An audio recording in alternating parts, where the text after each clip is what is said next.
Bismillahirrahmanirrahim. Ini seseorang hanya bisa menghadapi dua. Kalau bukan menjadi taman dari taman surga karena keimanan dan amal-amal solehnya, maka akan menjadi lubang dari lubang neraka. Makanya Nabi alaihi salatu wassalam mengingatkan dalam hadis yang sahih dan cukup panjang lebar tentang kondisi ini. Beliau mengatakan, dan ruh orang mukmin kalau dimasukkan ke dalam kuburan, maka akan datang kepadanya dua sosok malaikat Munkar dan Nakir, mendudukkannya lalu menanyakan kepadanya pertanyaan yang sudah masyhur, siapa Tuhanmu, siapa nabimu, apa agamamu, dan dia akan menjawab dengan sangat mudah. Kemudian akan dibukakan baginya pintu surga dan sampai kepadanya bau-bau wanginya. Dan Allah pun berfirman, bentangkanlah perma darinya dari surganya. Kemudian dia pun menikmati kuburannya menjadi taman dari taman surga. Dalam riwayat lain dikatakan bentangkan kuburannya seluas pandangan matanya. Kemudian kalau orang kafir, orang munafik, orang musyrik, maka akan lawan daripada itu atau rivalnya. Yaitu akan datang malaikat Munkar Nakir mendudukan lalu menanyakan pertanyaan yang tadi. Tiga itu, siapa Tuhanmu, siapa nabimu, apa agamamu, atau apa tujukanmu. Maka dia tidak bisa menjawab. Lalu malaikat akan membukakan baginya pintu neraka. Dan sampai kepadanya bau-baunya serta akan terjadi siksaan yang menyakitkan di kubur tersebut. Sebagaimana kata Nabi SAW, Allah akan membuat dinding kuburannya menjepit sampai tulang rusuknya terhimpit seperti ini. Lalu Nabi SAW memberikan isyarat dengan menyatukan jari-jari jemari beliau. Kemudian juga dalam riwayat lain Allah akan datangkan malaikat yang tidak punya pendengaran dan penglihatan. Bagaimana Allahu a'lam. Malaikat ini khusus untuk menyiksa di kuburan, yang akan membawa sebuah besi yang kalau seluruh jin dan manusia bersatu jumlahnya miliaran untuk menggerakkannya, maka tidak akan mampu menggerakkannya. Lalu menghantam ke kepala orang ini dan dia menjerit. Semua makhluk Allah mendengarkan jeritannya kecuali jin dan manusia, yang kalau jin dan manusia mendengarkan jeritan tersebut maka niscaya mereka akan meninggal seketika. Jadi memang saking sakitnya. Dan begitulah terus keadaannya menjadi lubang dari lubang neraka. Makanya Nabi alaihi salatu wassalam juga selalu berlindung dari siksa kubur. Ya, di antaranya yang diajarkan kepada kita dalam doa sebelum salam. Wa'udzubika min adzabil qabr. Dan aku berlindung kepadamu dari siksa kubur. Itu selalu sebelum salam dianjurkan membacanya. Jadi kita bisa bayangkan berapa belas kali bahkan puluhan kali kita baca kalau digabung antara sholat sunnah dan sholat wajib. Karena pentingnya kita berlindung dari siksa kubur itu. Begitu juga Nabi alaihi salatu wassalam pernah lewat di beberapa kuburan. Kemudian beliau mendengarkan suara yang gemuruh ribut. Kemudian beliau mengatakan ini adalah kuburan orang-orang Yahudi yang mereka sedang disiksa di kuburan mereka. Begitu juga beliau pernah mendengar atau melewati dua buah kuburan. Kemudian beliau mengatakan kepada para sahabat, sungguhnya dua penghuni kuburan ini sedang disiksa, dan mereka disiksa bukan dengan hal-hal yang dianggap besar oleh manusia, tapi sungguhnya dia besar di sisi Allah Subhanahu wa taala. Maksudnya dosa besar. Yang satu tidak cebok pada saat kencing atau tidak bersih pada saat ceboknya, kemudian masih ada najisnya, dan yang kedua adalah namimah, suka mengadu domba orang lain. Dalam riwayat yang lain yang sahih juga Nabi SAW pernah melewati kuburan. Kemudian beliau meminta sahabat untuk mengambil pelapa kurma dan membelah duanya lalu menancapkan di kuburan dua tersebut. Lalu mengatakan, semoga saja siksa keduanya diringankan oleh Allah selama batang kurma atau pelapa kurma ini belum kering. Namun ini khusus mukjizat yang Allah berikan untuk Nabi SAW. Tidak berlaku bagi kita. Bukan dengan kita meletakkan bunga di kuburan atau menancapkan pelapa kurma lalu kemudian bisa meringankan siksa kubur. Terbukti para sahabat tidak ada yang melakukan itu karena mereka tahu itu khusus untuk Nabi alaihi salatu wassalam. Dan kuburan ini awal perjalanan menuju ke akhirat. Sebagaimana kata Uthman radhiyallahu anhu pada saat melihat kuburan dan beliau menangis-nangis. Lalu beliau mengatakan, waktu ditanya, kenapa anda menangis? Bukankah anda sudah dijamin oleh Rasulullah SAW surga? Maka kata Uthman, kubur adalah awal perjalanan ke akhirat. Siapa yang selamat di sini, dia akan selamat di sana. Nah ini sebuah statement yang sangat menarik yang harusnya kita mengambil pelajaran. Dan bagaimana Nabi SAW mengatakan, kuntu nahaitukum an ziyaratil kubur fazruha fa inna tudzakkirul akhirah. Dulu di Mekah saya pernah larang kalian untuk ziarah kubur, sekarang ziarahilah karena dia benar-benar akan mengingatkan kalian akhirat. Jadi kita disunnahkan untuk mengunjungi, datang ziarah kubur, mengucapkan salam, mendoakan mereka. Kemudian kita ambil pelajaran sebagai orang yang masih hidup, karena dalam kuburan tersebut adalah orang-orang yang seperti kita, bahkan mungkin lebih cantik, lebih gagah, lebih pintar, lebih kaya, lebih tinggi jabatannya, dan segala macam. Tapi mereka sudah meninggal, dan mereka sudah akan diminta pertanggungjawaban atas perbuatan mereka kalau itu buruk, dan mereka akan mendapatkan balasan maksimal kalau itu adalah perbuatan yang baik. Dan sudah panjang lebar kita jelaskan dalil-dalil berhubungan dengan masalah itu. Namun kita akan masuk sekarang ke poin yang ke-8 yang disusun oleh penulis tentang masalah cara menyelamatkan dari siksa kubur, yaitu tentang sholat. Walaupun di buku ini kalau kita lihat ibu-ibu sekalian tidak ditulis dalilnya. Saya tidak tahu kenapa penulis tidak menulis dalilnya. Walaupun satu ayat atau satu hadis. Begitu juga dengan poin ke-9 nanti masalah puasa. Poin ke-10 masalah zakat juga sama. Nanti ke poin ke-11 baru beliau menulis dalil-dalilnya. Oleh karena itu kita akan datangkan dalil dan bahasan buku selain buku kita ini. Tepatnya saya akan bacakan dari buku Sahih At-Targhib Tarhib. At-Targhib Tarhib buku yang ditulis oleh Al-Mundhiri rahimahullah. Buku hadis yang sangat masyhur. Kemudian ditelusuri hadisnya oleh Syekh Albani. Dan hanya dikeluarkan hadis-hadis yang sahih saja. Makanya kita membedah buku yang Sahih At-Targhib Tarhibnya. Di jilid satunya itu ada bahasan tentang masalah bab sholat. Panjang sekali. Panjang sekali babnya. Belasan, mungkin bisa dikatakan belasan bab. Ya. Atau banyak babnya tepatnya. Ya, tetapi kita tidak bisa membahas semuanya pada kesempatan ini. Kita akan bahas sebagiannya. Saya akan mulai membahas sholat ini, ibu-ibu sekalian, dengan mengetahui dan coba merenungi besarnya dan agungnya sholat itu. Satu-satunya ibadah yang diterima oleh Nabi SAW sebagai perintah dari Allah, yang diterima di langit hanya sholat. Semuanya diterima di bumi. Puasa, jihad, bakti sama orang tua, haji, pokoknya semuanya. Selain sholat, itu Jibril datang alaihissalam ke bumi lalu menyampaikan kepada Nabi SAW. Khusus sholat, ini beda. Satu-satunya ibadah. Nabi SAW diharuskan untuk melakukan perjalanan Isra dan Mi'raj. Perjalanan dari Mekah Masjidil Haram ke Masjidil Aqsa di Palestina. Yang kita sudah tahu dalam surah Isra, surah nomor 17 dalam Al-Quran. Bicara di ayat pertamanya tentang masalah perjalanan mulia itu. Kemudian Nabi SAW dalam perjalanan tersebut diperlihatkan berbagai macam siksa kubur. Diperlihatkan tentang masalah surga dan neraka. Kemudian beliau dipertemukan dengan ruh para nabi-nabi di Masjid Aqsa dan sempat mengimami mereka sholat dengan hikmah Allah Subhanahu Wa Taala. Lalu Mi'raj ke langit, bertemu dengan nabi-nabi lagi di langit pertama sampai langit ke-7. Dan sampai akhirnya tiba di Sidratil Muntaha, kemudian menerima perintah sholat. Awalnya sholat itu diperintahkan 50 waktu. Ya, ini kita bisa bayangkan ibu-ibu sekalian, kalau 50 waktu artinya kurang lebih per 10 menit azan. Ya, atau bahkan kurang dari itu. Oleh karena itu waktu Nabi SAW naik dan menerima perintah 50 sholat ini, di langit ke-7 itu ketemu dengan Nabi Ibrahim AS. Nabi Ibrahim tidak bicara apa-apa setelah menerima perintah sholat. Kalau kita bicara hadis tentang Isra Mi'raj ini panjang sekali.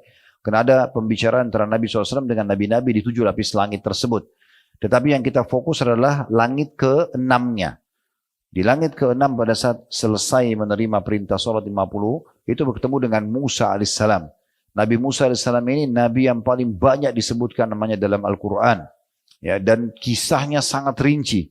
Dari dia lahir sampai disusuin, sampai kemudian dilibatkan ibunya, kakaknya perempuan, terus dibesarkan di istana Fir'aun, dan sekian panjang cerita. Nanti insya Allah kalau ibu-ibu berminat bisa mengikuti tablik akbar kami di Blok M setiap Sabtu. Dia selang-seling dengan serial sahabat di Sabtu kedua, itu tentang kisah-kisah Nabi-Nabi.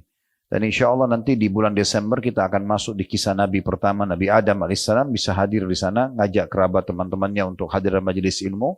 Antara duhur dan asar kita akan bahas kisah Nabi dan manusia pertama, Adam AS, dan terus berlanjut kisah-kisah Nabi tersebut. Ringkas ceritanya adalah pada saat Nabi SAW turun dari Sidratul Muntaha, menerima perintah sholat dan akhirnya lewati langit ke-6. Tentu sebelum turun, waktu pertama naik, sempat terjadi diskusi dan bicara dengan nabi-nabi, di antaranya sama Nabi Musa. Tapi ini kita cerita langsung ringkaskan pada saat sudah menerima 50 waktu sholat itu. Nabi Musa alaihissalam lalu bertanya kepada Nabi Muhammad SAW, apa yang Tuhan memerintahkan hai Muhammad? Kata Nabi SAW, 50 waktu sholat. Maka kata Nabi Musa alaihissalam, umatmu tidak akan mampu melakukannya. Maka mintalah keringanan. Kemudian Nabi Muhammad SAW naik lalu minta keringanan kepada Allah Subhanahu Wa Taala. Lalu Allah meringankan 5 waktu sholat. Artinya masih tersisa 45 waktu sholat. Lalu ketemu lagi dengan Nabi Musa alaihissalam, lewat langit ke-7 ketemu Ibrahim, Ibrahim tidak ngomong apa-apa. Langit ke-6 Nabi Musa tahan lagi sebelum turun ke bumi. Apa yang Tuhan mau berikan? Berapa jumlah sholatnya? Kata Nabi Muhammad SAW, 45. Kata Nabi Musa, masih berat buat umatmu, minta keringanan. Terus saja Nabi Musa alaihissalam menahan Nabi SAW setelah setiap kembali kepada Allah, diringankan 5 waktu sholat dari 50 jadi 45, 45 jadi 40, 40 jadi 35, jadi 30, jadi 25, jadi 20. Terus begitu sampai sisa 5 saja. Dan ini semua jasa Nabi Musa alaihissalam. Karena beliau yang selalu mengatakan masih berat hai Muhammad, minta keringanan. Sedangkan sudah sisa 5 saja, kayak sekarang, subuh sampai isya yang sudah kita ketahui, waktu Nabi Musa bertemu lagi dengan Nabi Muhammad, maka ditanya, sisa berapa? Kata Nabi Muhammad SAW, 5 waktu sholat. Nabi Musa masih mengatakan, masih berat buat umatmu. Minta keringanan lagi. Maka kata Nabi Muhammad SAW dalam perkataan yang masyhur, saya sudah malu dengan Tuhanku. Ya, akhirnya Allah pun berfirman pada saat itu kepada Nabi Muhammad SAW, sungguhnya dia 5 waktu sholat, tapi mendapatkan nilai 50 waktu sholat. Karena semua amal saleh dalam Islam akan dilipat gandakan menjadi 10 kali lipat. Sebagaimana Allah berfirman, man ja'a bil hasanati falahu asyru amsalihha. Siapa yang melakukan satu perbuatan amal saleh, maka akan dilipat gandakan menjadi 10 kali lipat. Semua, apapun yang ibu-ibu lakukan dari kebaikan-kebaikan, maka akan dilipat gandakan 10 kali lipat ya nilainya. Makanya Nabi SAW misalnya contoh berbicara tentang puasa 3 hari setiap bulan, puasa Iyamul Bid. Kata Nabi SAW, puasa 3 hari setiap bulan pahalanya setahun. Bagaimana nilai setahunnya? Ulama merincikan. Karena 3 hari dalam 1 bulan, setiap amal soleh dilipat gandakan 10 kali lipat. Berarti 1 hari puasa sama dengan 10 hari puasa pahalanya. Jadi kalau puasa 3 hari setiap bulan atau Iyamul Bid, mendapatkan 30 hari pahala puasa. Kalau begitu terus setiap bulan, Ramadan termasuk pasti kita akan puasa. Maka sama dengan pahala setahun. Nah, itu yang dimaksudkan karena dilipat gandakan menjadi 10 kali lipat. Allah Subhanahu wa taala Maha mulia, Maha dermawan ya. Sangat suka memberikan yang terbaik kepada hamba-hambanya. Allah tidak akan pernah ibu-ibu sekalian kita minta 1 dikasih 1. Tapi Allah akan memberikan berlipat-lipat ganda dari apa yang kita berikan dan apa yang kita lakukan dari ketaatan kepada Allah Subhanahu wa taala. Ini salat sangat mulia. Makanya Nabi SAW sangat menjaga. Dan beliau pada saat ditanya dalam hadis yang sahih, amalan apa yang paling afdal, yang paling Allah cintai, paling besar pahalanya. Maka beliau menyebutkan yang pertama, as-salatu ala waktiha. Salat tepat waktu. Jadi kayak tadi, tepat waktu salatnya. Gitu ya. Makanya tadi waktu kami mau ke sini, begitu kita pertimbangkan tidak sempat keburu salat. Ini kami salat di masjid yang kami temukan di jalan supaya tidak ketinggalan awal waktu, gitu kan? Karena awal waktu ini mahal sekali. Kalau ibu-ibu ingin mendapatkan pahala maksimal dalam sholat, siapkan 3 hal ini. Ini maksimal pahalanya. Tepat waktu, azan tinggalkan semua aktivitas, udah sholat. Dan wudhunya itu sudah dilakukan sebelum azan, sehingga tidak ketinggalan sholat qobliyah. Tidak ketinggalan doa antara azan dan iqamah yang mustajab. Tidak ketinggalan takbiratul ihram pertama imam. Karena mulai imam Allahu Akbar, mulai malaikat catat pahala. Ya. Kalau orang datang nanti imamnya sudah waladhdallin, beda pahalanya dengan orang yang ikut dari awal. Karena ada iftitah, ada awal al-fatihah. Beda pahalanya orang yang dapat 4 rakaat duhur dengan orang yang cuma dapat 3 rakaat berjamaah. Walaupun nanti dia bisa sambung 1 rakaat lagi setelah salam. Tapi akan beda pahalanya dengan orang yang mengerjakan dari awal waktunya. Jadi dia tepat waktu. Dan yang kedua tepat gerakan. Harus sesuai dengan gerakan yang diajarkan oleh Nabi alaihi salatu wassalam. Dan beliau mengatakan, Sallu kama ra'aitumuni usalli. Salatlah kalian sebagaimana kalian melihatku salat. Dari takbiratul ihram, dari ruku, dari i'tidal, bangun dari ruku, sujudnya, duduk di antara 2 sujud. Kemudian duduk pada saat mau berdiri ke rakaat kedua. ada namanya duduk istirahat dulu sejenak, kemudian berdiri ke rakaat kedua. Begitu terus sampai salam, semuanya harus sesuai yang dicontohkan oleh Nabi alaihi salatu wassalam. Dan ini tidak boleh keliru. Ya, ini harus betul-betul sesuai dengan apa yang beliau ajarkan. Jadi tidak boleh kita mengarang-ngarang. Begitu juga ya, kita harus betul-betul selain tepat waktu, tepat gerakan, dan ini tidak boleh tergesa-gesa, karena salah satu yang membatalkan sholat kalau terburu-buru dalam gerakan sholat. Makanya Imam Bukhari rahimahullah menghususkan bab musi'us sholat, bab tentang orang yang buruk sholatnya. Kejadian seorang sahabat, karena dia buru-buru ingin duduk hadiri majelis Nabi SAW, lalu sholatnya buru-buru sekali, ruku sujudnya cepat sekali. Maka setelah salam, dia datang ke hadapan Nabi SAW, Nabi mengatakan, kembalilah, ulangi sholatmu karena kau belum sholat. Maka orang itu ulangi lagi. Ternyata gerakannya sama juga, buru-buru. Memang sudah begitu cara dia sholat. Dia begitu kembali, Nabi ulangi lagi, mengatakan, kembalilah, ulangi sholatmu karena kau belum sholat. Orang itu kembali lagi ulangi. Ternyata sama juga. Dia juga masih buru-buru. Sampai beberapa kali Nabi suruh dia mengulanginya, sampai dia mengatakan, ya Rasulullah, saya tidak tahu selain ini, tolong ajarkan saya. Barulah Nabi SAW sampaikan, ya. Barulah Nabi SAW menyampaikan, kalau ya sesungguhnya kalau kau ingin sholat maka tegakkanlah tubuhmu dengan tenang, ya. Kemudian setelah tenang, baru kemudian bertakbiratul ihram, baru dengan tenang. Dan tata caranya semua jari-jari kita rapat menghadap ke depan. Ya, semuanya rapat, jangan direnggangkan, dan ini sejajar dengan pundak atau sejajar dengan kuping. Bisa seperti ini atau seperti ini, naik sedikit. Mata dibuka dan menghadap ke tempat sujud.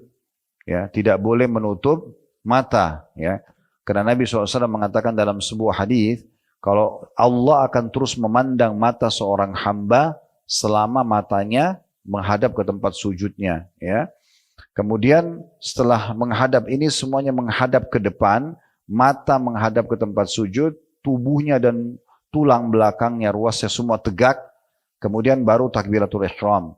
Ya, bisa dengan dua cara. Dia gerakan dulu, ibu mengangkat tangan kemudian meletakkan ke dadahnya, baru bilang Allahu Akbar, atau ibu bersamaan Allahu Akbar. Dua-duanya bisa. Kalau saya lebih sering, apalagi kalau jadi imam ya, itu lebih tepatnya gerakan dulu baru ucapan.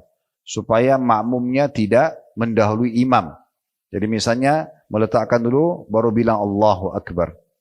Kemudian begitu juga pada saat ruku. Ruku dulu, baru mengatakan Allahu Akbar. Bangun dari ruku atau i'tidal, dengan sangat tenang dulu, gerakan baru bilang Sami Allahu liman hamidah. Begitu seterusnya sampai salam. Jadi gerakan dulu, misalnya salam ke kanan, baru bilang Assalamualaikum warahmatullah, begitu juga ke sebelah kirinya. Tapi boleh saja orang bersamaan dengan gerakan tangannya. Intinya gerakan harus dijaga dengan tenang. Jadi ini standar gerakannya, jangan diubah-ubah. Takbiratul ihram seperti ini, pada saat mau ruku juga sama. Jadi kita nanti begitu Allahu Akbar, pertemukan antara punggung dalam kanan dengan punggung kiri luar, ya, seperti ini, lalu digenggam. Atau bisa mempertemukan pergelangan kanan dengan pergelangan kiri, misalnya seperti ini. Dua-duanya, lalu diletakkan di awal dada. Ini yang disebutkan dalam hadis yang sahih. Jadi Allahu Akbar diletakkan di sini atau digenggam seperti ini. Mata tetap dibuka. Kalau sholatnya sholat sir, kecilin suara, duhur dan asar, dikecilin, bukan dihilangin suara, tetap bersuara cukup yang kita dengar.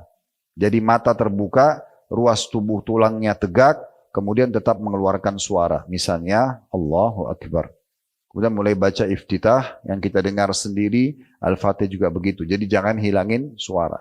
Kalau ibu sudah tutup mata, bacanya dalam hati, ruangannya gelap, ini tidur. Ya. Jadi harus buka mata, jelas semuanya, tegak. Ya. Setelah begitu, baca, saya tidak sebutkan bacaan karena saya yakin sudah kita tahu semuanya, iftitahnya, Al-Fatihah, Al-Surah.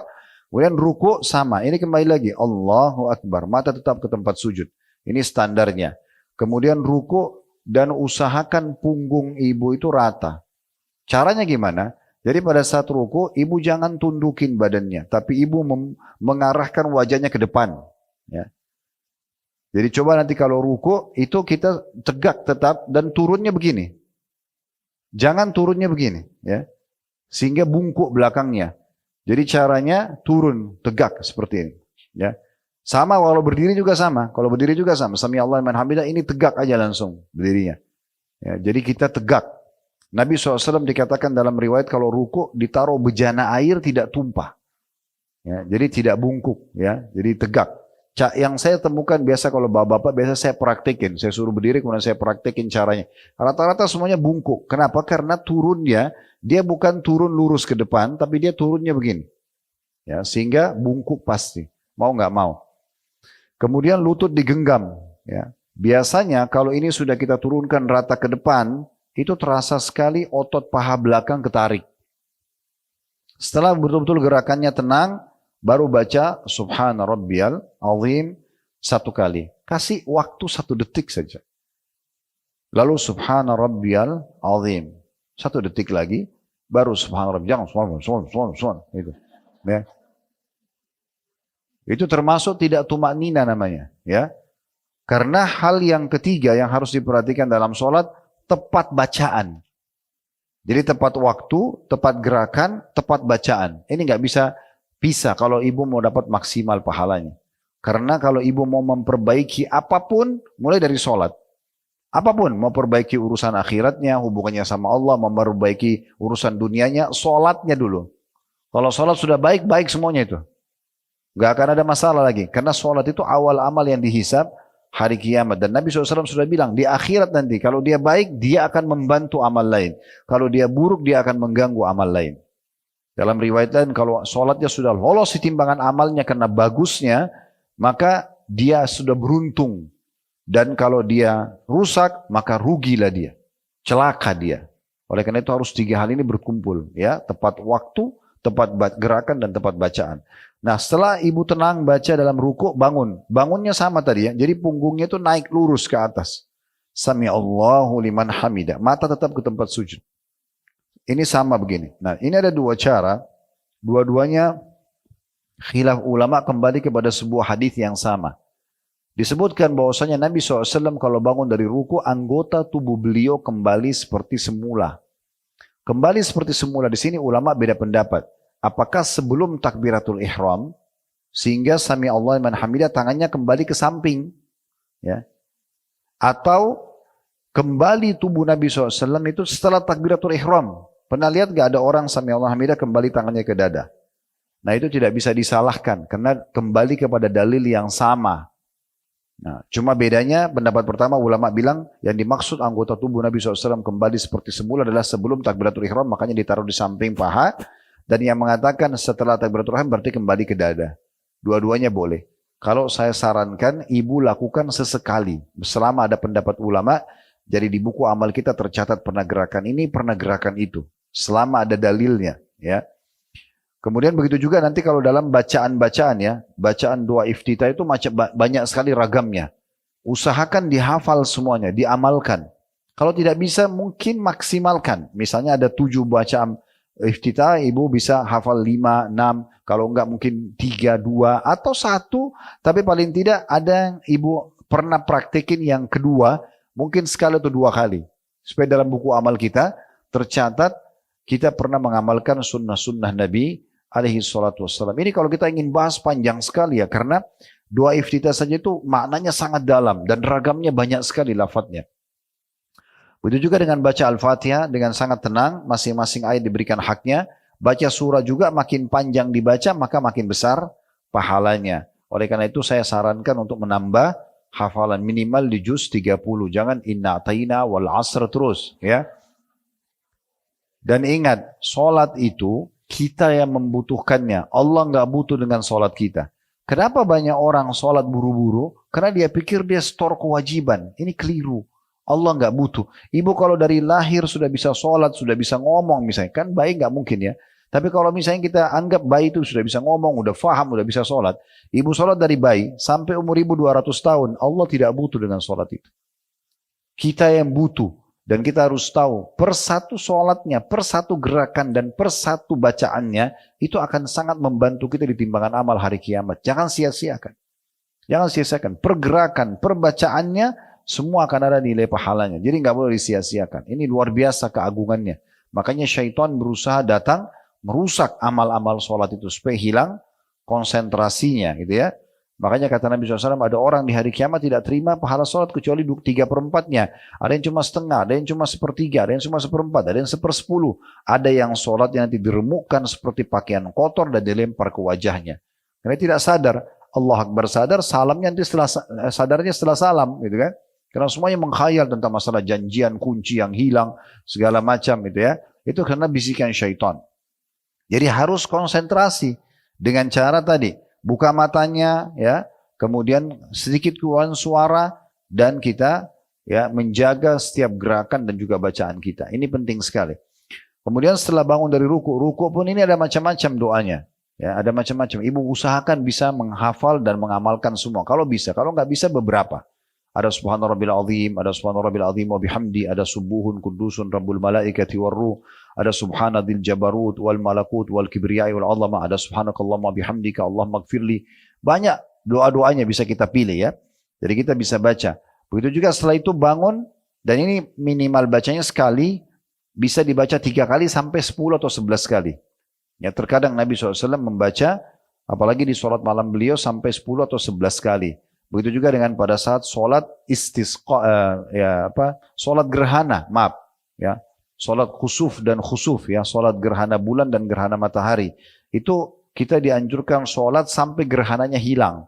Jadi lama sekali rukunya dan sujudnya. Bagaimana caranya? Ya kita ulang-ulangi bacaan zikir-zikir ruku tadi. Sami Allahu liman hamida, sama kita berdiri dengan tegak tadi. Kemudian setelah berdiri dengan tegak, dadanya dibusungkan, ini semua pundaknya rata, sama tadi, ini jangan diubah. Standarisasi ini standar, ya, sejajar dengan pundak atau dengan kuping, sami Allah liman hamida, bisa diletakkan di dada atau diletakkan di samping paha. Mulailah baca dengan tenang, setelah gerakannya sudah sempurna baru baca, Rabbana walakal hamd, pelan-pelan. Mil'as samawat wa mil'al ardi wa mil'a ma syi'ta min syai'in ba'd. Diikuti banyak sekali. Hamdan kathiran tayyiban mubarakan fi. Ada banyak zikirnya ya. Ada juga ditambah dengan di Rabbil hamd. Di Rabbil hamd. Ya, itu ada bacaan juga ditambah Allah malamana lima a'taita wa la mu'ti lima mana'ta wa la yanfa'u dzal jaddu minkal jadd. Ini mirip dengan zikir habis salat, tapi dibaca juga di i'tidal. Setelah selesai tenang, baru kita sujud. Sujud dengan 2 cara. Menurunkan lutut dulu, baru telapak tangan, atau telapak tangan dulu. Tapi kalau orang mau menurunkan telapak tangan dulu, yang dilarang tidak boleh menyerupai duduknya unta. Ya, jadi unta itu kalau turun, kalau ibu nanti searching di YouTube lihat unta cara duduknya, biasanya kaki depannya dulu, tapi bokongnya ke atas. Ya, oleh karena itu kalau kita mau turun telapak tangan dulu, itu tubuhnya turun bersamaan. Tapi lututnya belum sentuh lantai, lalu telapak tangan diletakkan, baru lututnya turun. Ya, jadi bukan dengan, menunggingkan bokongnya ke atas ya. Karena itu dilarang oleh Nabi SAW menyerupai unta. Mirip nanti juga kalau bangun dari rakaat pertama atau rakaat kedua, ya, mau ke rakaat selanjutnya, itu juga tidak boleh berdiri bokongnya dulu. Ya, tapi kita duduk dulu, nanti kan kita sebutkan sebentar caranya sambil menopang tubuh ke atas. Nah kalau kita sudah sami Allah Muhammadah lalu kita sujud, bisa kita letakkan lutut dulu yang mana mudah, dan usahakan minimalnya ya jarak antara lutut kita sama telapak tangan itu ukuran 1 siku. Ya. Jadi kalau ibu letakkan telapak tangannya jangan dekat dengan lututnya, ya, tapi dibuat ruang, ya, dimajukan ke depan. Itu kalau seandainya ibu turunkan sikunya, pas sikunya bisa masuk antara siku, lutut dengan telapak tangan. Ya. Walaupun tidak boleh meletakkan siku ke tanah. Sebagaimana Nabi SAW mengatakan, atau Nabi SAW melarang siapapun sholat seperti duduknya anjing. Anjing itu kalau duduk kan sikunya ke tanah. Nah itu tidak boleh. Kemudian juga sunnah Nabi SAW adalah melebarkan sedikit sikunya. Terutama kalau lagi sholat sendiri. Ya, dilebarkan sedikit saja. Ya. Tapi kalau sholat berjamaah sesuai dengan kondisi dan keadaan. Kemudian juga pada saat ibu meletakkan lutut, sudah turun misalnya, kemudian meletakkan telapak tangan. Ingat telapak tangan semuanya harus jari-jarinya rapat, diletakkan. Ya. Kemudian wajahnya ke depan sedikit. Ya. Bukan dekat jari-jari ya. Jadi tetap ini nanti walaupun kita sujud dia berada sejajar dengan pundak. Mirip dengan takbiratul ihram. Bagaimana wajah kita lebih di atas, maka pada saat kita letakkan telapak tangan wajahnya pun maju ke depan. Bisa ditangkap ini ya. Ya, kemudian mulai setelah sujud barulah baca. Ingat, sujud kata Nabi SAW, aku diperintahkan sujud dengan 7 anggota tubuh. 1 itu dahi sama hidung. Jangan alasan Ustaz hidung saya pesek Ustaz, tidak ada. Itu enggak ada urusan. Ini ciptaan Allah, ya. Tetap bisa, tetap harus dahi sama hidung. Jadi enggak boleh orang itu dahinya yang sujud, hidungnya enggak. Itu enggak bisa. Itu berarti tidak sempurna sujudnya. Jadi turun dahi sama hidung 1, kemudian 2 telapak tangan, berarti 1 ini 2, 3. 2 lutut berarti 5, 2 telapak kaki berarti 7. 7 anggota tubuh. Nah khusus telapak kaki, kita disunnahkan untuk melipat jari-jari kita semampunya ya. Sehingga seakan-akan semua jari-jari ikut sujud. Dan dipertemukan Bu. Jangan dibuka. Pertemukan telapak kakinya dan ditekan jari-jarinya. Semampunya. Ya. Setelah selesai, gerakannya sudah sempurna, baru mulai. Subhana rabbiyal a'la. Kasih jedah 1 detik itu khusyuk ya. Subhana rabbiyal a'la. Baru kemudian subhana rabbiyal a'la. Ini juga sama. Bacanya cukup banyak. Ada 6 atau 7 bacaan. Bisa dipilih tentunya. Saya bilang tadi saya nggak masuk ke situ karena ini bahasnya panjang sekali. Saya pernah membahas bab sholat ini dalam daurah 3 hari. Baru bisa habis. Ya, kita ringkasin dalam 1 jam ini nggak mungkin gitu ya. Jadi memang ini saya sebutkan secara globalnya. Setelah selesai sujud dengan tenang, duduklah di antara 2 sujud. Dengan cara tubuhnya juga dinaikkan dengan tegak. Matanya lihat ke tempat sujud, duduk di antara 2 sujud ya. Kemudian ujung jari-jarinya berada di ujung pahanya, ya. Sehingga bukan menggenggam lutut, tapi di ujung pahanya. Jadi kalau ini misalnya lutut kita, dia ada di sini, telapak tangannya. Diletakkan. Jari-jari tetap semuanya, jangan direnggangin, tapi dirapatkan. Kemudian setelah itu baru mulailah baca doa, bisa Rabbighfirli saja, kemudian sujud, atau kita baca yang panjang Rabbighfirli warhamni wajburni sampai akhir. Setelah tenang baru sujud yang kedua. Sama tadi posisinya, telapak tangan diturunkan, wajahnya lebih ke depan, ya. Baca lagi kayak tadi. Nah, pada saat mau berdiri ke rakaat kedua, duduk dulu, namanya duduk istirahat. Duduk dulu, setelah itu topang tubuh kita dengan 2 cara. Dengan cara menekan paha kita, lalu berdiri ke atas, atau kita membuat kepalan tangan ditekan di bagian depan lutut, kemudian menopang tubuh kita di atas. Tapi ini cuma menopang, mendorong tubuh kita ke atas. Setelah itu rakaat kedua sama, tinggal yang terakhir adalah pada saat mau salam. Kalau mau salam, duduknya khilaf di antara ulama apakah dia iftirash atau tawarruk, ya. Kalau iftirash, duduk seperti di antara 2 sujud, itu namanya iftirash. Karena ibu menjadikan telapak kaki kirinya didudukin. Telapak kaki kanannya berdiri. Itu namanya duduk iftirash. Kalau duduk tawarruk, warak, itu artinya bokong. Jadi seperti kalau tahiyat terakhir biasa orang, bokongnya yang turun, ya duduk kemudian telapak kanannya berdiri, ya kaki kanannya.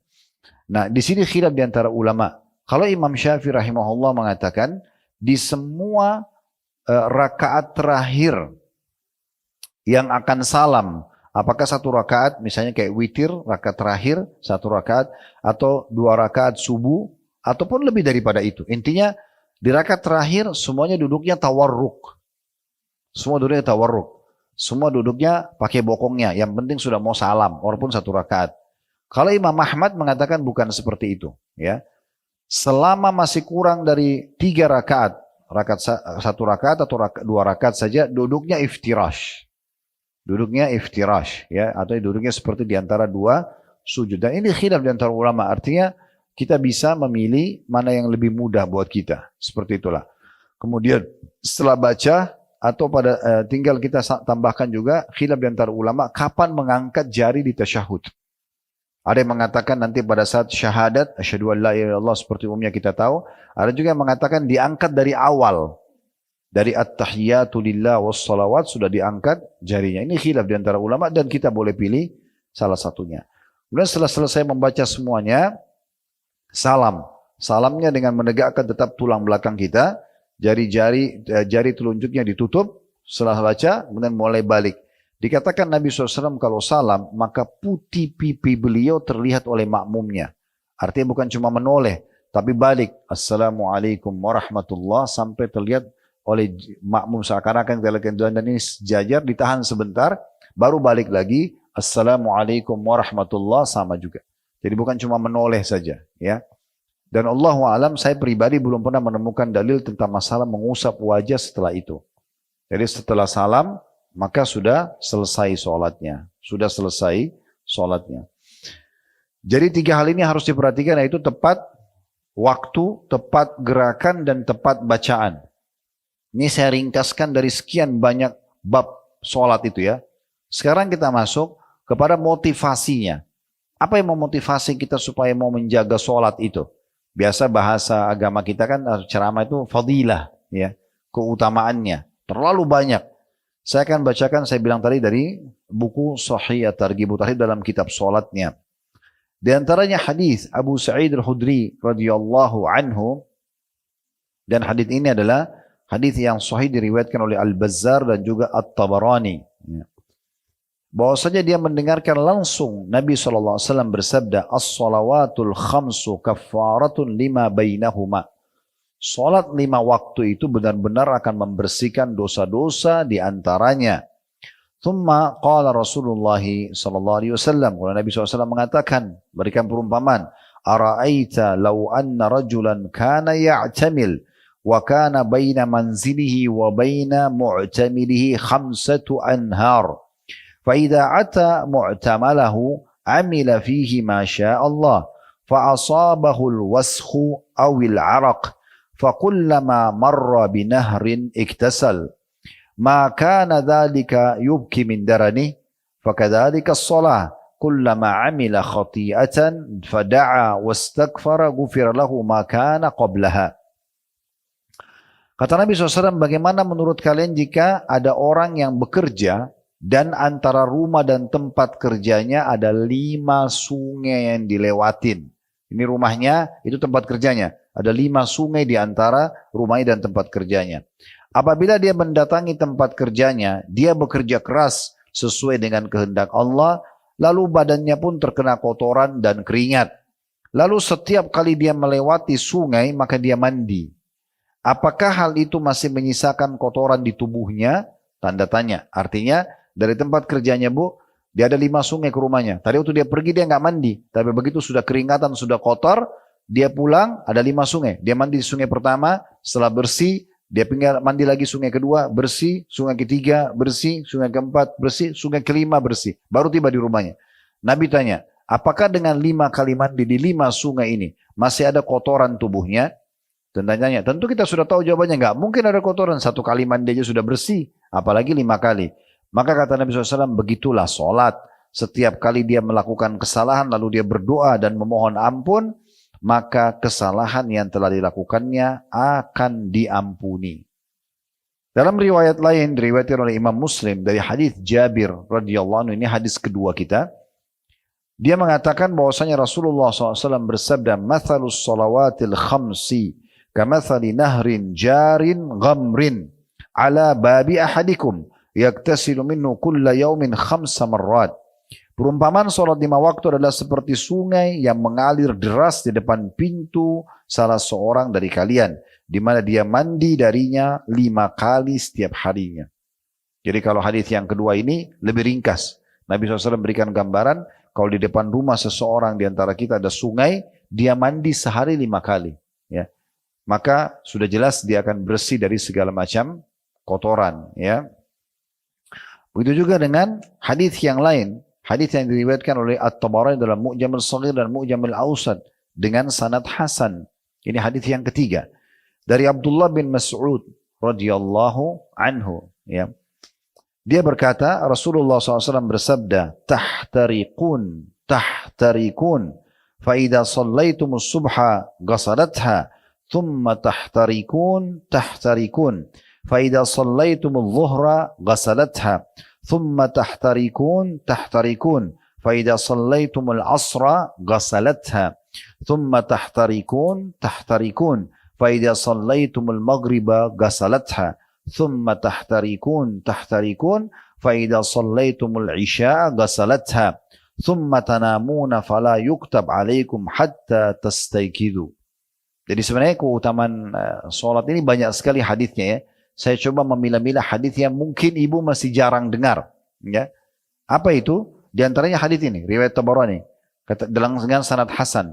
Kata Nabi SAW, kalian terbakar. Maksudnya banyaknya dosa yang kalian lakukan, ini membawa kalian kepada api neraka. Kalian terbakar. Dan apabila kalian sholat subuh, maka ia akan mencucinya atau memadamkan api yang bisa membakar. Kemudian kalian terbakar lagi. Maksudnya buat dosa antara subuh ke duhur. Apabila kalian sholat duhur, maka ia akan mencucinya dan membersihkannya. Kemudian kalian terbakar. Maksudnya sampai menuju asar. Lalu apabila kalian sholat asar, maka ia akan mencucinya. Kemudian kalian terbakar. Dan apabila kalian sholat maghrib, maka ia akan mencucinya. Kemudian kalian terbakar. Dan apabila kalian sholat isya, maka ia akan mencucinya. Kemudian kalian tidur dalam kondisi itu, maka tidak dituliskan dosa atas kalian sampai kalian bangun. Ini hadis-hadis seperti ini, hadis-hadis keutamaan ya. Mohon maaf kalau memang tidak sempat ditulis, karena memang cukup banyak hadis yang saya mau bacakan ya. Mungkin ibu bisa dengar. Nanti kalau mau, lebih baik beli bukunya ini ya. Sahih at-Targhib Tarhib. Ya, ini diterbitkan oleh Darul Haq ya. Memang dia 6 jilid. Ini jilid pertamanya. Bisa dibeli per jilid sebenarnya. Ya, bisa dimiliki nanti dan lihat di bab sholat dan ada di kitab sholat itu di bab nomor 13 yang saya baca ini. Jadi dia banyak sekali bab-babnya ya. Tapi tentang keutamaan ini itu kita bacakan dari bab nomor 13 di kitab sholatnya. Ya. Kemudian hadis selanjutnya, hadis dengan sanad hasan di ghairihi, menjadi hasan karena dikuatkan dengan riwayat-riwayat lain. Dari hadis Anas bin Malik radhiyallahu anhu dia berkata, Rasulullah sallallahu alaihi wasallam bersabda, "Inna lillahi malakan yunadi 'inda kulli shalah, ya bani Adam qumu ila niranikum allati awqadtumuha fa'atfi'uha." Sesungguhnya Allah memiliki malaikat-malaikat yang khusus mereka menyeru pada setiap waktu sholat kalau masuk ya, tadi waktu duhur. Tapi kita tidak bisa dengar suaranya. Tapi malaikat ini tugasnya untuk itu. Mereka menyeru, mengatakan, wahai anak cucu Adam, bangkitlah kalian kepada api yang telah kalian nyalakan, lalu padamkanlah dengan sholat itu.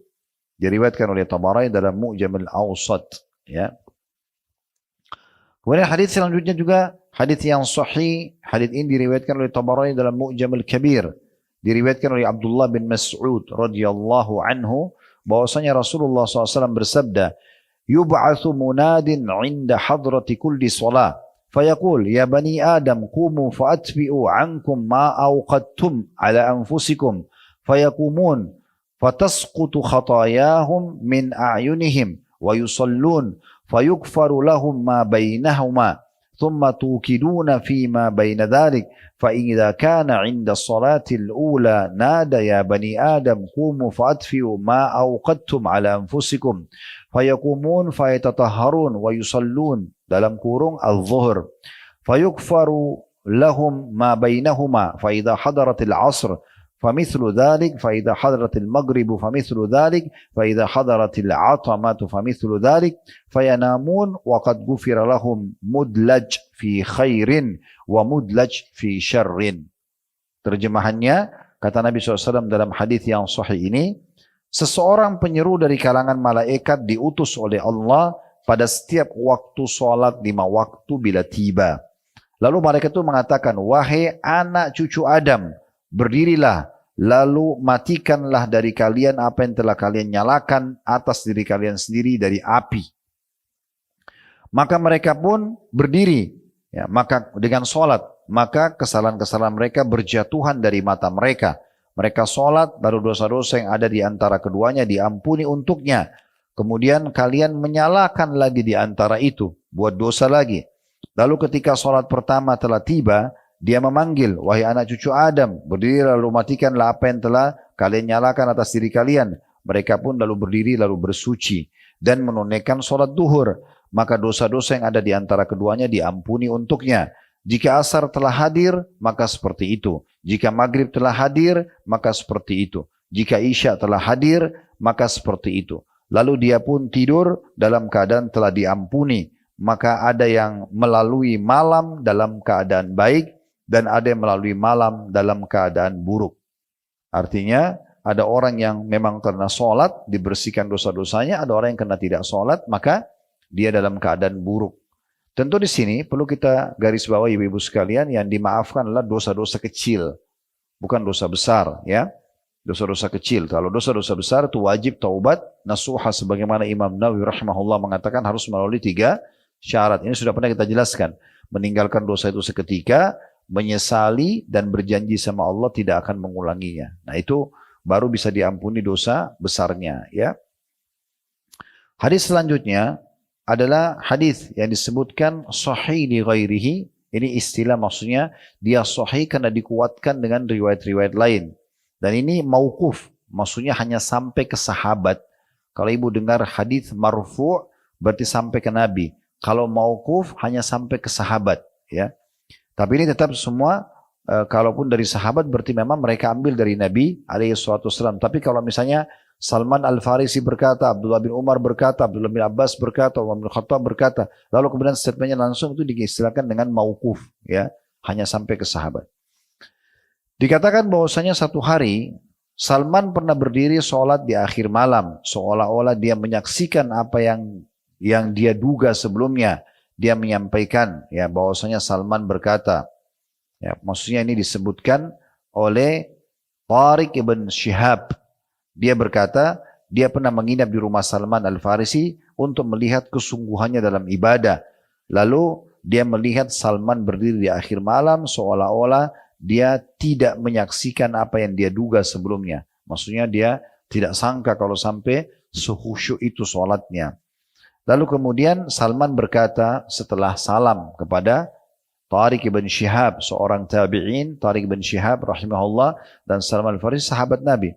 Salman memberikan nasihat kepada muridnya. Tariq mengatakan, hafidhu ala hadis salawatil khams, fa innahunna kaffaratun lihadil jirahat, malam tusabil maqtala. Jagalah salat 5 waktu itu karena ia adalah pelebur bagi luka-luka atau dosa-dosa kecil selama dosa-dosa besar dihindari. Diriwayatkan oleh At-Tabarani dalam Mu'jamil Kabir. Ini diantaranya. Kemudian juga di dalam hadis yang lain diriwayatkan oleh Al-Bazzar, Ibnu Khuzaimah, Ibnu Hibban. Hadis ini hadis yang sahih dari hadis Amr bin Murrah Al-Juhani. Dia mengatakan radhiyallahu anhum, ja'a rajulun ila Nabi sallallahu alaihi wasallam faqala ya Rasulullah, ara'aita in syahidtu an la ilaha illallah wa annaka Rasulullah wa sallaitu as-salawatil khams wa addaitu az-zakah wa sumtu Ramadan wa qumtuhu famimman ana qala minas siddiqin wasyuhada. Sahabat ini mengatakan ada seorang laki-laki datang ke hadapan Nabi SAW dan berkata, ya Rasulullah, bagaimana menurut Anda jika aku bersaksi bahwasanya tidak Tuhan yang berhak disembah kecuali Allah dan bahwasanya Anda benar-benar utusan Allah? 2 kalimat syahadat. Aku juga sholat 5 waktu. Aku juga membayar zakat. Aku juga berpuasa Ramadan dan mendirikan malam Ramadan, maksudnya dengan qiyamul lailnya. Termasuk golongan apakah aku? Kata Nabi SAW, engkau termasuk golongan siddiqin dan syuhada. Maksudnya engkau akan bersama nanti di surga dengan orang-orang yang jujur dan orang-orang yang mati syahid. Saksi bahasanya termasuk sini menjaga 5 waktu sholat. Jadi saking pentingnya menjaga 5 waktu salat ini luar biasa, sampai Umar bin Khattab mengatakan, ibu-ibu sekalian, tidak ada kedudukan dan posisi yang bisa diberikan kepada seseorang yang tidak memperhatikan salatnya. Mau jadikan teman, mau jadikan pasangan hidup, mau jadikan partner bisnis, mau jadikan tetangga, semua lihat salatnya. Salatnya bagus, oke, jadi tolak ukur. Dan itu pun bukan hanya sekedar salat, tapi dilihat tadi ketepatan waktu dia sholat, ketepatan gerakannya, ketepatan bacaannya, betul dia khusyuk, baru kita layak jadikan sebagai teman. Kalau tidak, tidak usah, lupakan aja. Makanya banyak ibu-ibu mengeluh, Ustaz, saya sudah sekian tahun menikah tapi suami saya nggak pernah imami saya sholat. Memang dari awal nikahnya sama yang tidak sholat, ya kan? Makanya jangan cari suami di mall, ya. Jangan cari di karaoke, di bar, carinya di masjid, azan di saf awal. Nah itu layak jadi suami itu. Ya, di masjid, di majelis taklim tempat mereka, orang-orang sholat itu di situ tempatnya di rumah Allah. Jadi salah ketemu di karaoke lalu berharap bisa sholat tahajud. Gimana caranya? Jadi ini penting sekali untuk diperhatikan. Baik, ya. Umar bin Khattab pernah, ibu-ibu sekalian, pada saat beliau ditusuk oleh Abu Lu'lu, itu tusukannya luar biasa. Dari belakang sini, sebelah kanan tulang rusuknya tembus sampai ke depan. Ya, saking dalamnya ditusuk oleh Abu Lu'lu. Ya. Dan waktu dites sama tabibnya, disuruh minum susu, itu keluar dari dua sisi, dari belakang, dari depan. Jadi udah nggak bisa diobatin. Di masa sekarang aja mungkin walaupun teknologi canggih, mungkin susah diselamatkan gitu ya, apalagi di masa itu. Lalu beliau pingsan karena sakitnya. Pas tiba waktu sholat, di sebelahnya beliau ada Ali bin Abi Thalib yang pada saat itu tentu sahabat beliau dan penasehatnya dan sekaligus mertuanya beliau. Karena istri terakhirnya Umar, anaknya Ali bin Abi Thalib, namanya Ummu Kalthum. Ya. Jadi dan di sebelahnya Ali bin Abi Thalib ada Abbas, pamannya Nabi. Maka Abbas berkata kepada Ali, bagaimana caranya ini? Azan sudah dikumandangkan. Kita biarkan Amir Mukminin pingsan atau kita bangunkan? Dia lagi pingsan, dia lagi sakit, bukan ketiduran ya. Orang tidur dibangunin gampang. Ini orang pingsan, gimana caranya? Kata Ali, saya tahu caranya. Kita tinggal teriakkan di kupingnya, sholat, dia akan bangun. Itu Umar, lagi pingsan, lagi bolong. Itu bisa bangun. Maka Ali bilang, ya Amir Mu'minin as-salah. 2 kali atau 3 kali Ali ulangi, Umar langsung bangun. Dalam kondisi pingsan, langsung bangun. Lalu kata Umar, ya tidak ada kedudukan dalam Islam bagi orang yang tidak sholat. Lalu beliau sholat. Itu saking tertanamnya dalam dirinya tentang masalah sholat itu. Ya, itu sholat itu luar biasa. Jadi jangan ibu hanya seperti gerakan biasa saja. Enggak, harus dinikmatin benar setiap gerakannya, setiap bacanya. Ingat selalu itu ya. Tepat waktunya, tepat gerakannya, tepat bacaannya. Mau terbakar apapun di sebelah kita, mau gempa bumi, saya lagi sholat, selesai. Enggak ada urusannya. Gitu kan? Meninggal dalam kondisi itu enggak masalah. Berarti ajal datang. Itu dalam Quran husnul khatimah. Enggak ada masalah. Kenapa harus panik ya dengan hal-hal yang tidak perlu? Apalagi panik hanya karena mau jawab telepon temannya, hanya mau baca WA, akhirnya sholatnya nggak konsentrasi. Ya, ini yang senyum-senyum tahu diri ya. Kita baca selanjutnya dalil hadis yang diangkat setelah itu. Dikatakan hadis ini hasan sahih, diriwayatkan oleh Tabarani dalam Mu'jamul Kabir juga. Dari Salman Al-Farisi radhiyallahu anhu dia berkata bahwasanya Rasulullah sallallahu alaihi wasallam bersabda, "Innal muslima yusalli wa khatayahu marfu'atun 'ala ra'si. Kullama sajada tahattu anhu, fayafrugu min salatihi wa qad tahattat anhu khatayahu." Ini sebenarnya hadisnya banyak saya bilang. Saya coba pilih hadis yang mungkin kita jarang dengar ya. Mudah-mudahan betul memang ibu belum dengar sehingga dapat ilmu baru gitu ya. Ataupun sudah pernah didengar berarti ini mengingatkan kembali ilmu itu juga bagus. Apa kata Nabi SAW? Sesungguhnya seorang muslim melaksanakan sholat sementara dosa-dosanya terangkat di atas kepalanya. Semua dosa kita ditaruh di atas kepala kalau kita lagi sholat. Allah punya cara dengan itu. Setiap kali dia sujud, berguguranlah darinya dosa-dosa itu. Sehingga dia menyelesaikan sholatnya sementara dosa-dosanya telah habis. Di dosa hari itu ditaruh semua di atas kepala kalau lagi sholat, dia sujud jatuh. Dia bangun lagi, kan kedua sujud lagi jatuh lagi. Sampai habis salam, gugur semua dosanya. Kapan itu bisa habis kita tidak tahu. Ya, mungkin sholat sunnah, sholat wajibnya, atau dalam seharian dia sholat, intinya tergantung kadar dosa seseorang. Kemudian dalam hadis yang mirip dengan ini, dengan sanad hasan dighairi menjadi hasan karena dikuatkan dengan riwayat-riwayat lain. Ini diriwayatkan oleh Ahmad, An-Nasai dan juga At-Tabarani. Dari hadis Abu Uthman, dia berkata, rahimahullah seorang tabi'in, aku bersama Salman Al-Farisi di bawah sebatang pohon. Dia mengambil dahan kering, lalu mengibaskannya sehingga daunnya berguguran. Salman Al-Farisi ambil ranting pohon, itu ada daun-daun kering. Jadi dia sengaja kibas supaya jatuh semua daun kering itu. Kemudian dia berkata, Wahai Abu Uthman, diajak ngomong tadi tabi'in yang meriwayatkan riwayat ini. Tidakkah kamu bertanya padaku mengapa aku lakukan ini? Kenapa aku tebaskan ya batang pohon ini ya atau ranting ini supaya jatuh semua daun-daunnya?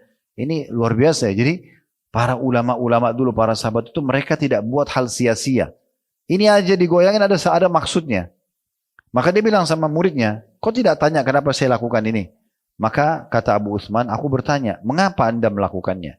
Maka Salman menjawab, radhiyallahu anhu, begitulah Rasulullah SAW melakukan ketika aku bersamanya di bawah sebuah pohon.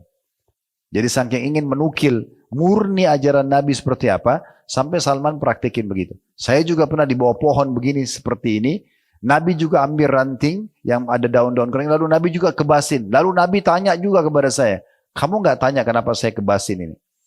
Beliau mengambil dahan kering lalu mengibaskannya sehingga daunnya berguguran. Lalu beliau bersabda, wahai Salman, tidakkah kamu bertanya mengapa aku melakukan ini? Maka aku pun bertanya, mengapa anda melakukannya?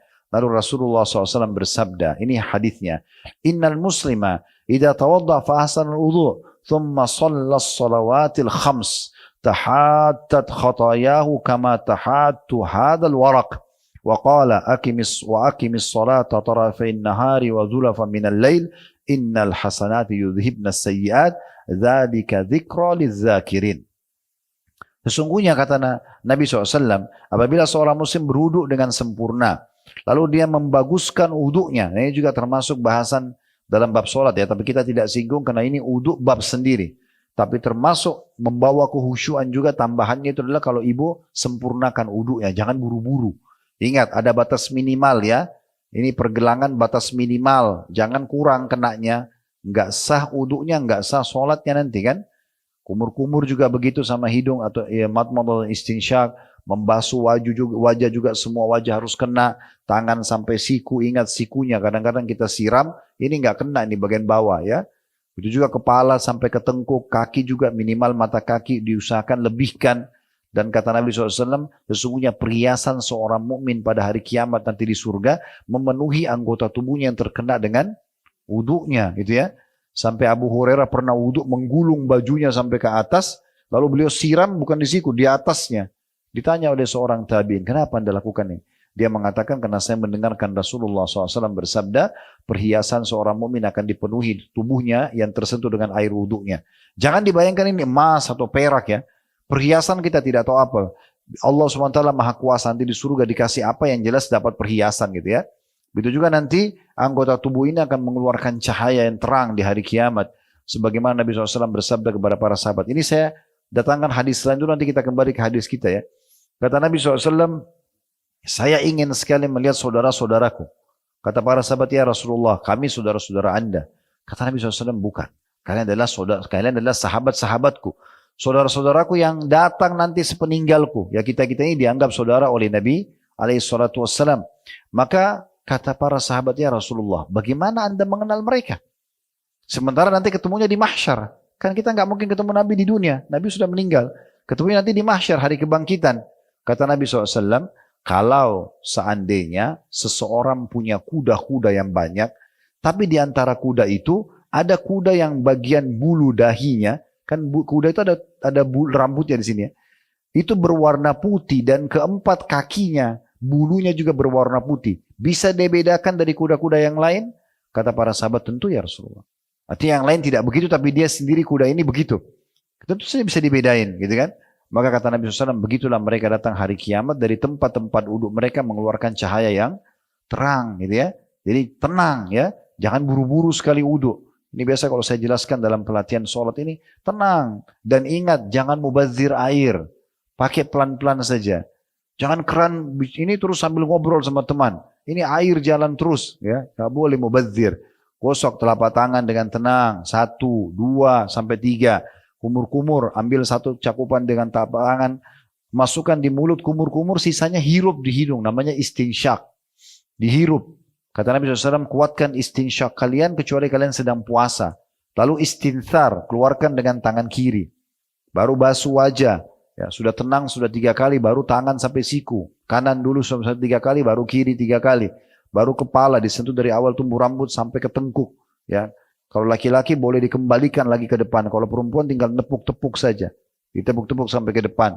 Semua dilakukan 3 kali kecuali kepala saja 1 kali. Kemudian kaki juga begitu. Sunnahnya menyelat-nyelatkan jari tangan di jari kaki Bu ya. Gini telapak kaki Ibu masukkan jari-jari tangannya supaya semua kena air. Ya, dimasukkan. Kanan dulu sudah selesai, minimal mata kaki lebihkan tidak masalah. Begitu juga tangan kaki kiri, baru selesai. Setelah selesai jangan lupa baca syahadat. Asyhadu an la ilaha illallah wahdahu la syarika lahu, asyhadu anna Muhammadan abduhu wa rasuluh. Kata Nabi SAW, siapa yang baca ini selesai wudu, terbuka untuknya 8 pintu surga. Habis wudu baca syahadat. Dalam riwayat Tirmidzi ditambah Allahumma ja'alni minat tawwabin wa ja'alni minal mutatahhirin. Ya Allah jadikanlah aku orang yang suka bertobat dan juga suka bersuci gitu ya.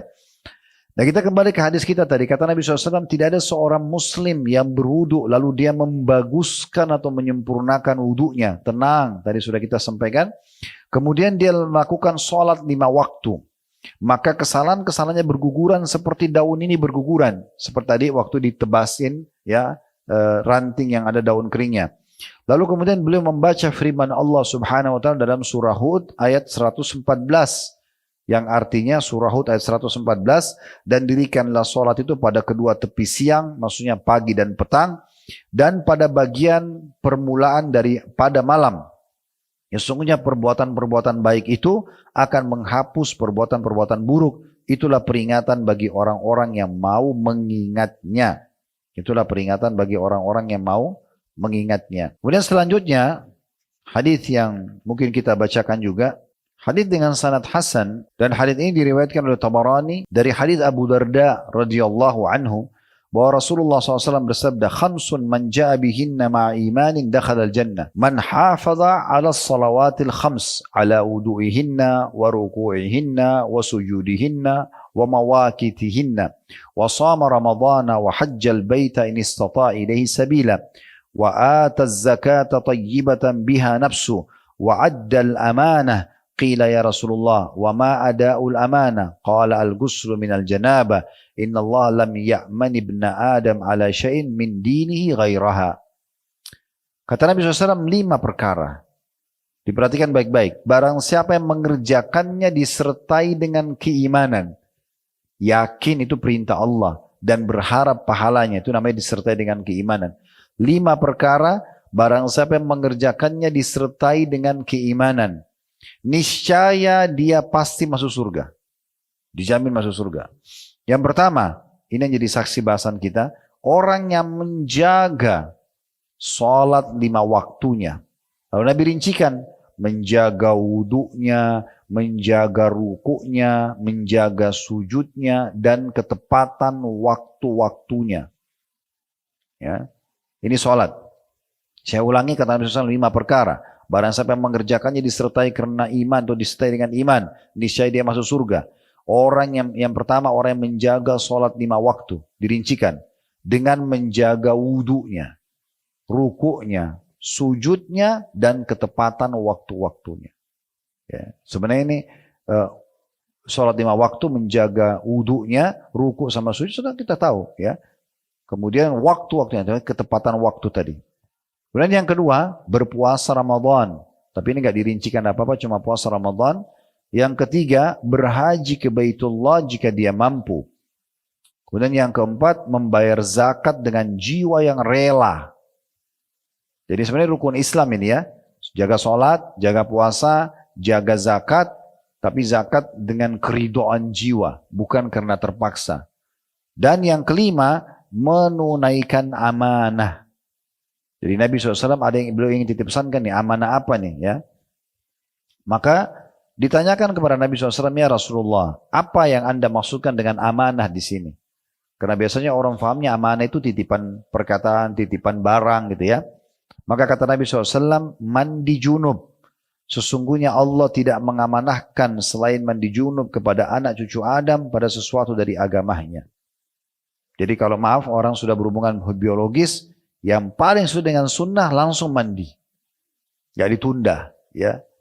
Sehingga tidak perlu menundanya. Walaupun ada pendapat ulama membolehkan menunda sampai menjelang subuh. Tapi jangan sampai ketinggalan sholat subuh. Karena mandi junub akhirnya kehilangan waktu subuhnya misalnya. Gitu kan. Umar bin Khattab radhiyallahu anhu pernah mengatakan, ya Rasulullah, semalam saya tidur tapi belum mandi. Maka kata Nabi SAW, kalaupun kau harus melakukannya, maksudnya tunda mandimu, maka minimal kamu sudah wudhu dulu. Minimal kamu sudah wudhu dulu. Mungkin kita tutup dengan hadis ini ya. Nah, melihat waktu banyak sekali hadis-hadis yang kita harus baca, tapi saya juga habis ini insyaAllah. Dari hadis, dan ini sanad sahih Sa'ad bin Abi Waqqas radhiyallahu anhu, beliau mengatakan, kana rajulani akhawan fahalaka ahaduhuma qabla sahibihi bi 40 lailah fadhukirat fadilatul awwali minhuma 'inda Rasulillah sallallahu alaihi wasallam faqala Rasulullah sallallahu alaihi wasallam alam yakunil akharu muslima qalu bala wa kana la ba'sa bihi faqala Rasulullah sallallahu alaihi wasallam wa ma yudrikum ma balagat bihi salatu innama mathalus salati kamathali nahrin 'azbin ghamrin bibabi ahadikum يقتحم فيه كل يوم 5 مرات فما ترون ذلك يبكي من درنه فإنكم لا تدرون ما بلغت به صلاته. Terjemahannya, kata Sa'ad bin Abi Waqqas radhiyallahu anhum, dahulu ada 2 orang bersaudara, adik kakak, salah seorang dari mereka mati 40 malam mendahului yang lainnya. Jadi salah satunya mati, lalu 40 hari setelah itu baru mati yang kedua. Lalu keutamaan orang yang pertama disebut-sebut di hadapan Rasulullah SAW. Karena yang pertama mati di mata para sahabat lebih soleh daripada yang kedua mati. Maka Rasulullah SAW bersabda, bukankah yang mati terakhir ini? Tadi saudaranya mati 40 hari yang sebelum, tapi lebih soleh menurut para sahabat. Bukankah yang baru mati tadi ini? Ya, beda 40 hari. Adalah muslim juga? Para sahabat menjawab, benar. Dia orang yang tidak memiliki aib. Maksudnya oke lah, tapi lebih soleh orang yang sebelumnya itu. Maka Rasulullah SAW mengatakan, apa yang memberitahukan kalian ya sejauh mana sholatnya? Maksudnya dari mana kalian bisa menilai orang ini lebih rendah daripada orang itu? Sementara jarak bedanya 40 hari.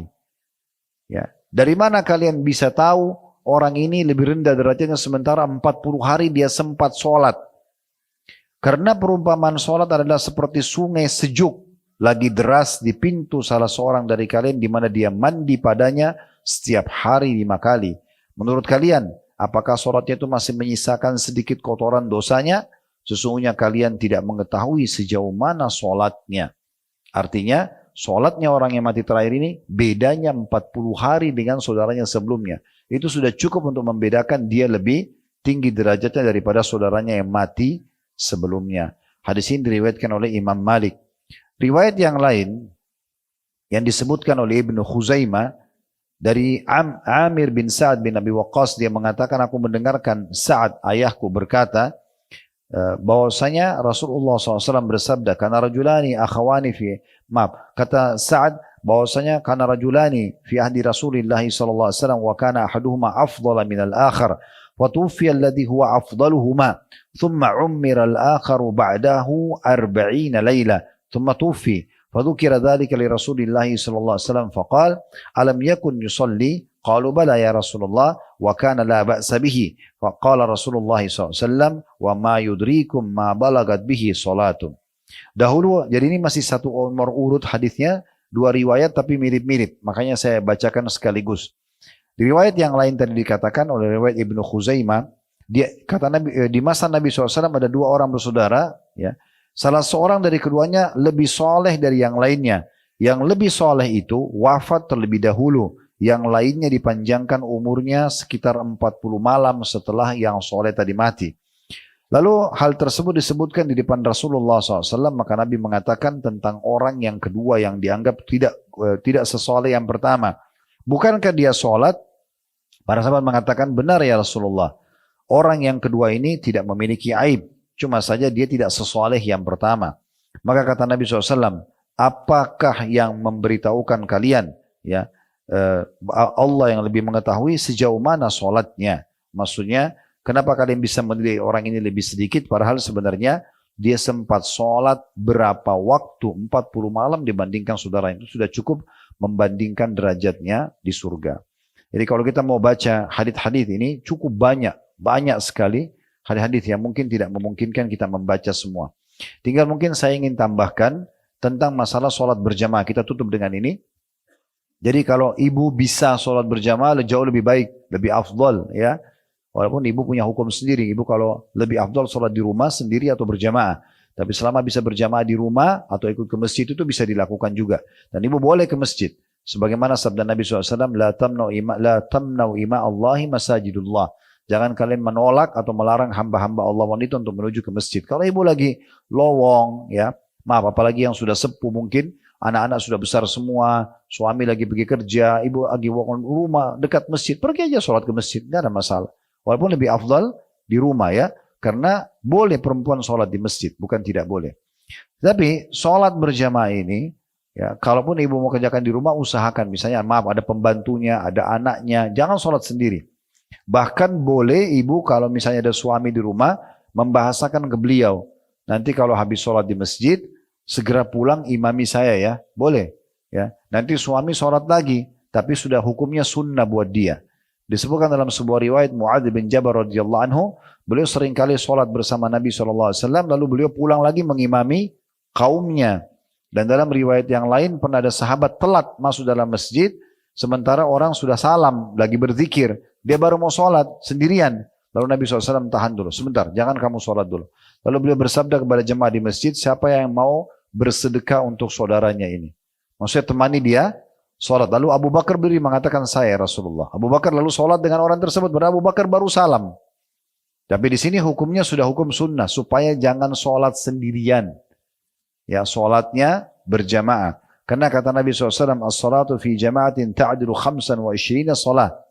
Sholat berjamaah, ya itu dilipat gandakan 25 sholat jika menunaikan, dilipat gandakan 25 kali sholat dibandingkan sholat sendiri. Ya, jadi ini kedudukannya besar. Artinya gini, kalau ibu kerja di satu perusahaan atau ada dua perusahaan menawarkan kerja, yang satu gajinya 1 juta, yang satu gajinya 25 juta. Yang mana ibu pilih? Nah, kalau uang cepat, langsung. Kalau sholat kenapa selalu pilih yang satu? Kenapa nggak pilih yang berjamaah? Kadang-kadang satu rumah itu ada ibu sama anaknya, nggak diajak anaknya sholat berjamaah. Atau nggak diajak pembantunya sholat. Atau nggak diajak suaminya sholat bersama. Ini sayang sekali. 25 kali lipat. Akumulasinya itu besar sekali kalau sudah dikali 1 bulan, 1 tahun. Itu kan banyak banget. Kalau 25 sholat subuh misalnya sholat berjamaah. Duhur begitu, asar begitu, maghrib 25 kali 5, 125 kali sholat. 1 hari, 5 waktu sholat. Dibandingkan sholat sendiri cuma 5. 5 dengan 125 kali 1 hari itu. Kalau 1 minggu, 1 bulan, jadi jangan sholat sendiri. Kecuali darurat ya. Kita tidak ada orang yang temani segala macam. Kalau kita misalnya sudah biasa sholat berjamaah tapi kemudian tidak dapat orang, maka insya Allah mudah-mudahan kita berharap Allah catatkan kita pahala berjamaah. Karena kita ingin sekali berjamaah cuma tidak ada. Nah, ada keutamaan yang perlu saya tambahkan di sini dalam riwayat yang sama ini. Kalau seandainya ibu berada di satu lokasi sendirian di sebuah padang pasir, kayak orang-orang Badui ya, mereka tinggal di padang pasir, atau orang tinggal di gunung sendirian ya, tapi tetap dia jaga sholatnya, ini pahalanya besar sekali. Bisa 50 kali lipat sholat pahalanya.